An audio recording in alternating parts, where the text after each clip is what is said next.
Senhor presidente, senhoras e senhores senadores, a todos que nos acompanham pela Rádio e TV Senado e que nos acompanham também pelas redes sociais, aos que nos visitam, sejam bem-vindos, que nos visitam aqui, estão nas galerias da casa, e toda a imprensa que está aqui. Senhor presidente, agradeço as palavras de carinho e, mais uma vez, parabenizo Vossa Excelência por ter sido um dos agraciados, ter ficado entre os 10 melhores senadores na votação do Congresso em Foco. Eu creio que isso é mais do que uma medida de justiça pelo trabalho que Vossa Excelência apresenta aqui. Senhor presidente, segunda-feira vai ser o Dia das Crianças. Dia 12, como todo mundo conhece e sabe, é comemorado o Dia das Crianças. Eu já contei essa história aqui, mas quero novamente relembrar. Eu nasci no sertão de Caicó, senador Paulo Paim, numa região muito pobre do Rio Grande do Norte. Ali na região de Caicó é considerado o município de Caicó e os municípios vizinhos como o sertão do Siridó. Aliás, uma região que, nesse momento, está padecendo com uma das maiores secas da história do Nordeste. Algumas pessoas estão indo ter que buscar água a 70 quilômetros de distância. E eu nasci justamente num período de muita seca, ali na década de 70, eu e meus irmãos, e ali havia naquela época uma mortalidade infantil imensa, muito grande. Minha avó, por exemplo, ela teve 23 filhos, e desses 23, apenas 13 acabaram ficando escapando, vamos dizer assim, devido à grande mortalidade infantil. E na minha casa também nós tivemos Medeiros, sem querer interromper, sim, mas tem tudo a ver o seu pronunciamento com essa moçada que se encontra nas galerias. É um movimento, ação do Dia das Crianças, com funcionários do Senado. Hoje vão circular por aqui em torno de 150 crianças. Sejam todos bem-vindos, ele está fazendo um discurso homenageando a vocês, que é as crianças. Sejam muito bem-vindos.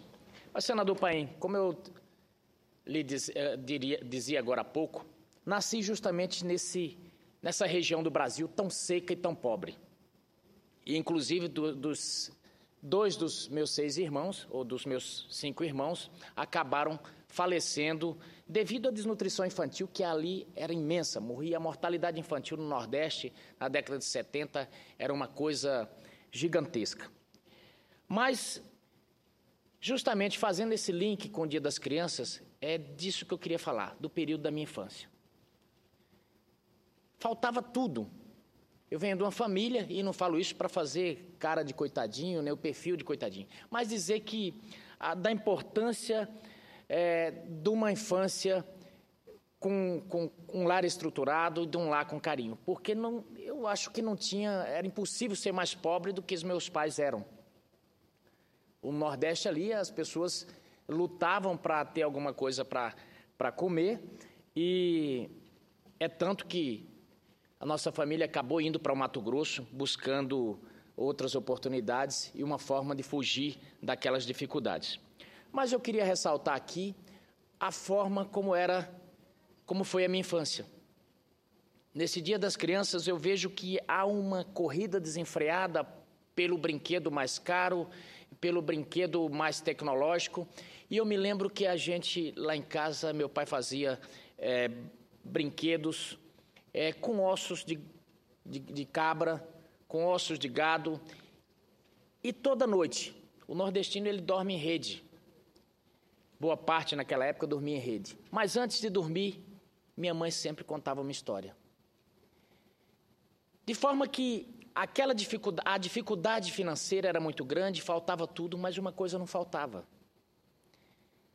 Era aquela união familiar, aquele carinho. E isso eu guardo como se fosse hoje. As pequenas coisas que aconteceram. Eu me lembro que o único presente que eu me lembro de ter ganho foi um chapeuzinho, aquele chapeuzinho de couro. E esse é o único presente que eu me lembro de ter ganho na vida, e não foi nem dos meus pais, porque eles não tinham condições. Mas isso não não me traumatizou, não me deixou alijado por resto da vida. Porque uma coisa tinha, era o carinho dos pais. E isso foi, inclusive, motivo de muito choro depois, senador Paulo Paim, porque eu fui para o Mato Grosso e aos 9 anos de idade, obviamente, na zona rural não tinha onde estudar e um tio meu resolveu, passou visitando a casa dos meus pais, disse, olha, esse menino já com 9 anos, ele tem que estudar. Enfim, decidiram que eu tinha que estudar. Agora você imagine tirar uma criança de 9 anos de perto da mãe. Aqui, e ainda mais, o nordestino ele tem muito essa característica, tratar os filhos como uma galinha trata os pintinhos. A dificuldade é muito, mas reparte e vive tudo ali debaixo da asa. E eu, muito apegado, quando fui para a cidade, não tinha uma noite que não chorava, com saudade dos pais. Fui morar na casa dos tios também, a dificuldade também era grande. Mas pude estudar, acabei fazendo 2 faculdades, entrando depois em concurso para servidor público. Trabalhei por 20 anos na Polícia Rodoviária Federal. Bom, e o resto da história não interessa tanto, porque eu estou falando mesmo sobre a infância. O que eu quero frisar com isso é fazer um link com o discurso que Vossa Excelência fez aqui sobre os traumas da primeira infância. Porque, na verdade, às vezes as pessoas pensam que o que vai fazer um cidadão ter estruturas para enfrentar a vida depois é o quanto de brinquedo ele tenha na infância, o quanto de conforto ele tenha, o melhor videogame ou talvez a melhor TV de plasma ou qualquer tecnologia que seja, mas não é isso. Não é isso. Eu digo que com certeza de quem viveu. O que uma criança precisa é de um lar estruturado. O que uma criança precisa é de não ter estresse na sua vida. E não sou eu quem está dizendo. O senador Paim trouxe aqui estudos e eu quero complementá-los. No mês passado, através aqui do Senado, eu fui fazer um curso na Universidade de Harvard, senador Paim. Um curso sobre a primeiríssima infância. E ali, com a nata do Centro de Estudos Avançados de Harvard, médicos, neuros, pedagogos, os mais gabaritados profissionais, o top, vamos dizer assim, da cadeia alimentar da educação mundial.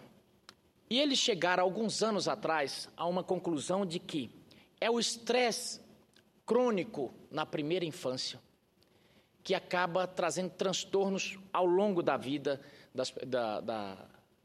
dessa criança. E foi feito um estudo, senador Paim, muito interessante. E aqui cabe ressaltar, o que é primeira infância? Algumas pessoas não têm nem ideia do que seja, qual é o marco legal que divide, ou marco temporal que divide isso. Os estudiosos dizem que a primeira infância é do 0 a 6, a primeiríssima infância é do 0 a 6, e que o cérebro da criança, ele se estrutura nesse período. É quase como uma programação de um computador. Ou seja, as estruturas, a personalidade, o caráter, tudo é formado ali. Mas os estudiosos dizem que se nesse período esse processo não conseguir acontecer dentro de uma normalidade, essa criança fica com aprendizado comprometido, fica com a parte emocional comprometida e tem grandes possibilidades dela ser um adulto problemático. Eles chegaram a fazer um estudo e pegaram num espaço amostral de crianças em vulnerabilidade e fizeram 2 estudos paralelos, senhor presidente.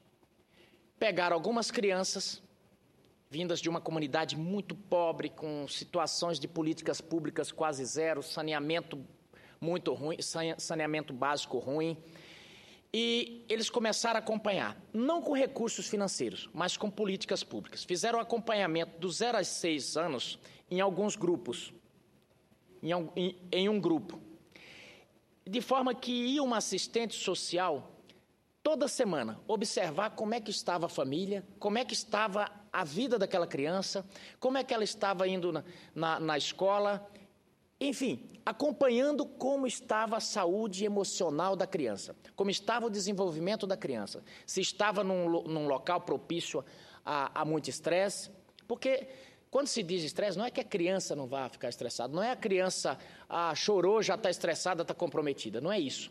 O que os estudiosos dizem é que se ela está num lar onde haja violência todos os dias, onde ela seja abusada, seja de que forma for, ou psicologicamente, ou sexualmente, enfim, é esse tipo de estresse que os estudiosos dizem que reiteradamente compromete o desenvolvimento da criança.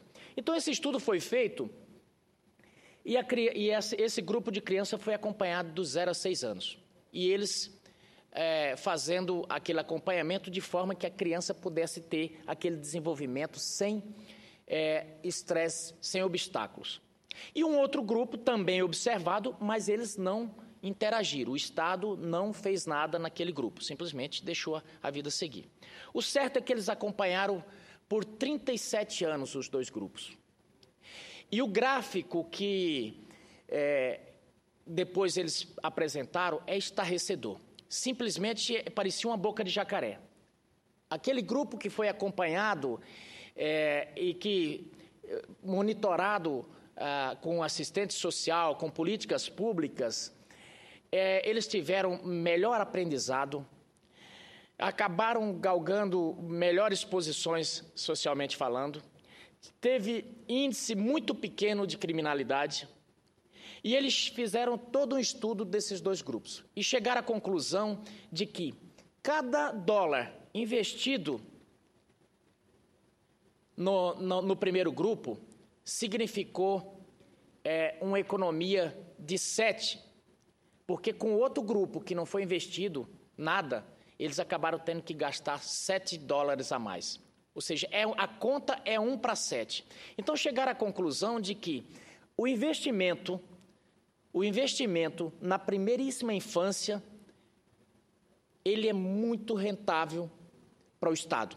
Obviamente que não estamos falando aqui de uma questão monetária, mas como geralmente quem conduz a gestão do Estado conduz sob a ótica de quem paga a conta, ou seja, conduz sob a ótica do planejamento, do orçamento, então é bom que se ressalte esse dado de que investir na primeira infância é ganho para o Estado. Então, senhor presidente, fiz esse registro aqui para dizer que faremos também aqui no Senado Federal um grande debate sobre esse tema, sobre o tema da criança, sobre o tema do investimento na primeira infância, e, inclusive, nesta casa está para ser aprovado, espero que assim seja, o Marco Legal da Primeira Infância.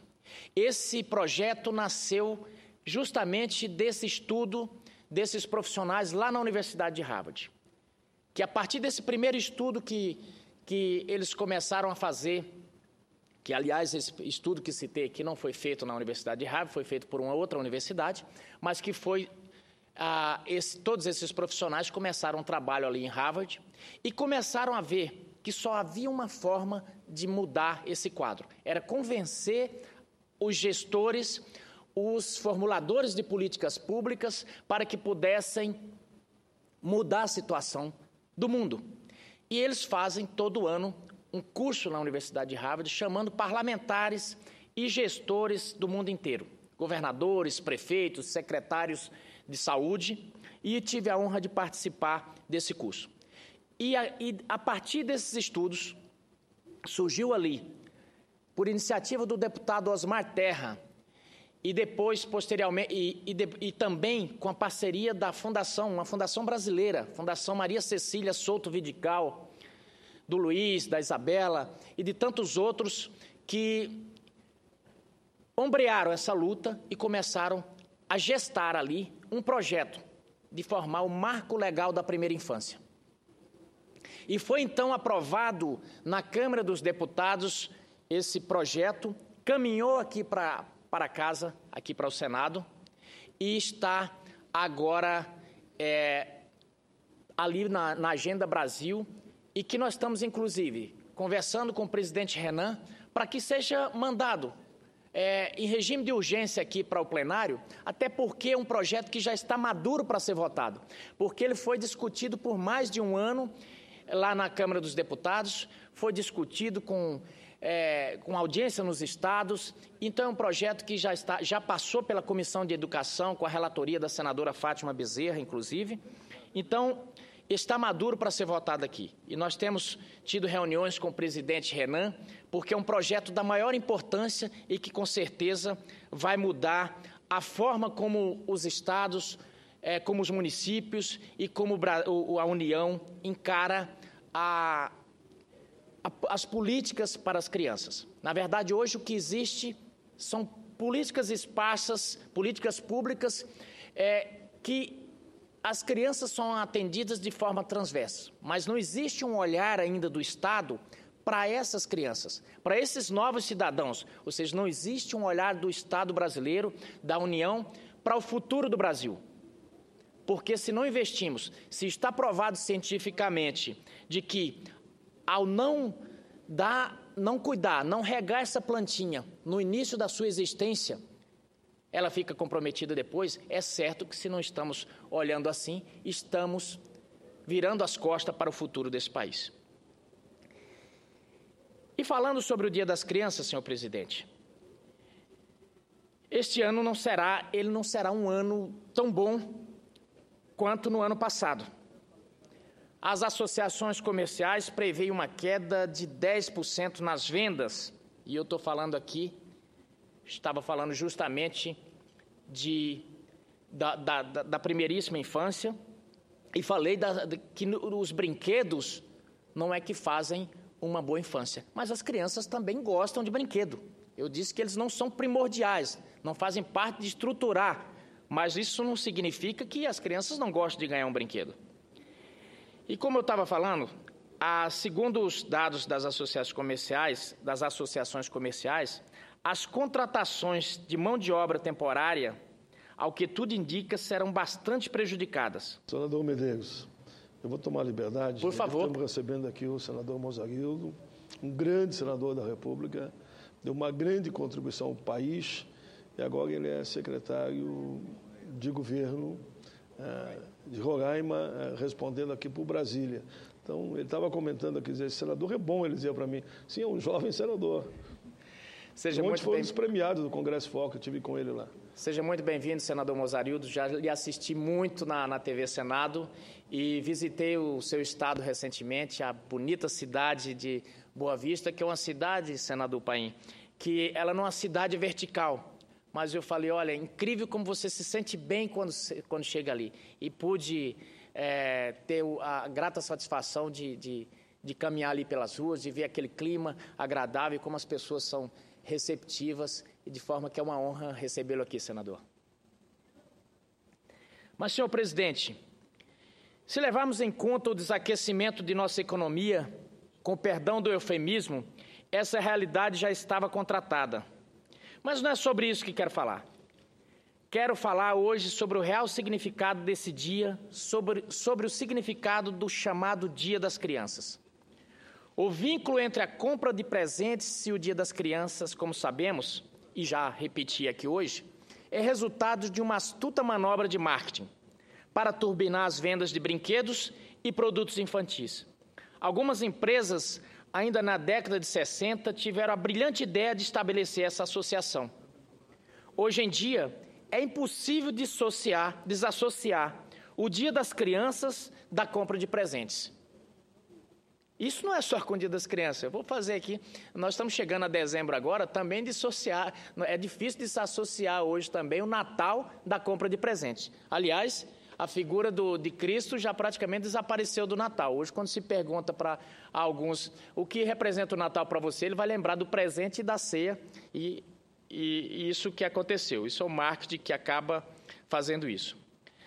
Mas, como disse, senhor presidente, hoje, pobre do pai ou da mãe que tentar convencer seus pequenos de que o Dia da Criança foi criado para que pudéssemos refletir sobre os direitos da criança.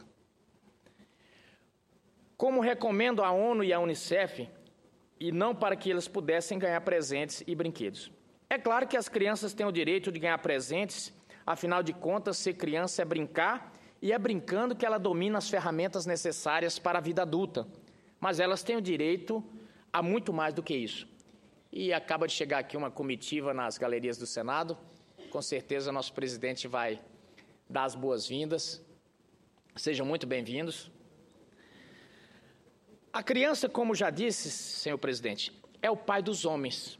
Se quisermos saber como será o Brasil daqui a 15 ou 20 anos, não é com os especialistas e futurologos de plantão que devemos conversar.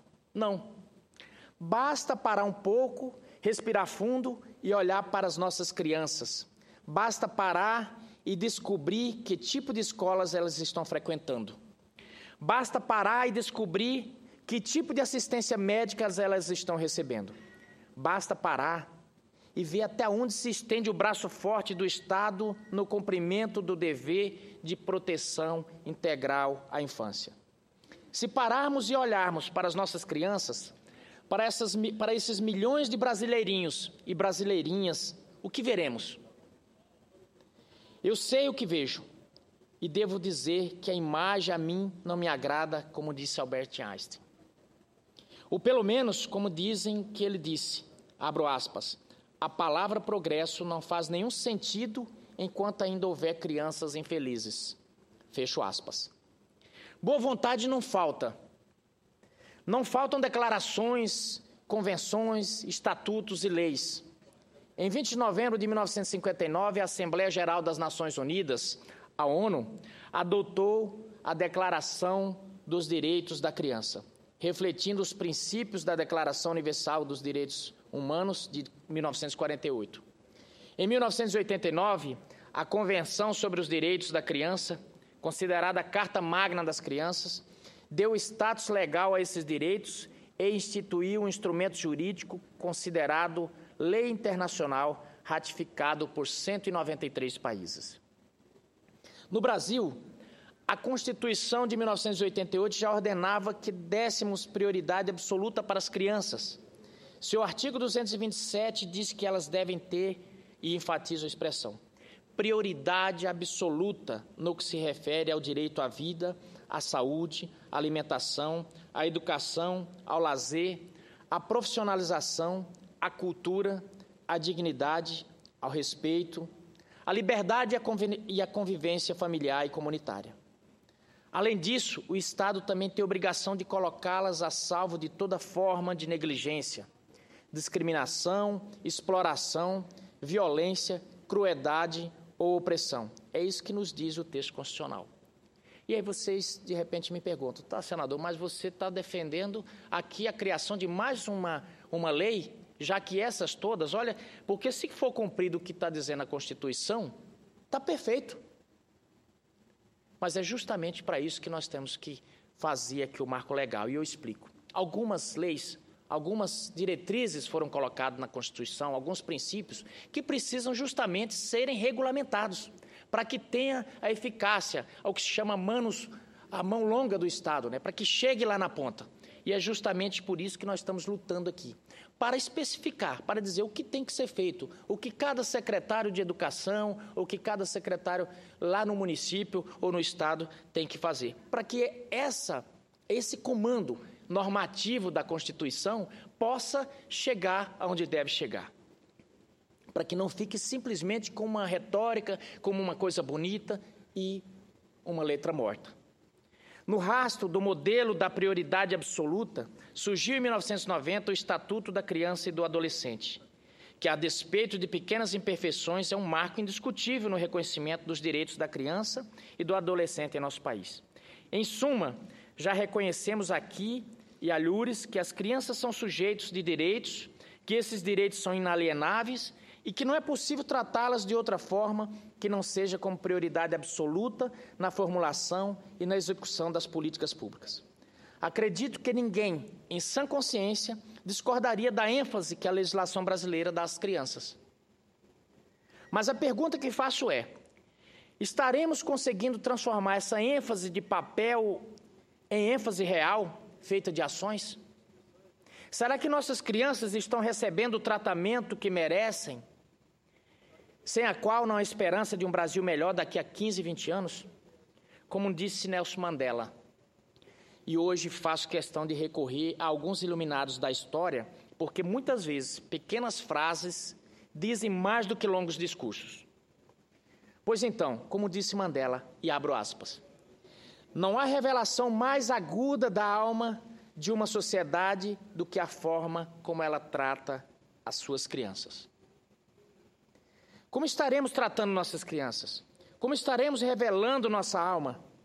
Uma das respostas a essa pergunta, e há muitas formas de respondê-la, apesar de só haver uma resposta honesta, uma das respostas a essa pergunta eu li recentemente em um artigo, senhor presidente, do senador Cristóvão Buarque, que foi um dos premiados ontem, para o jornal o Globo.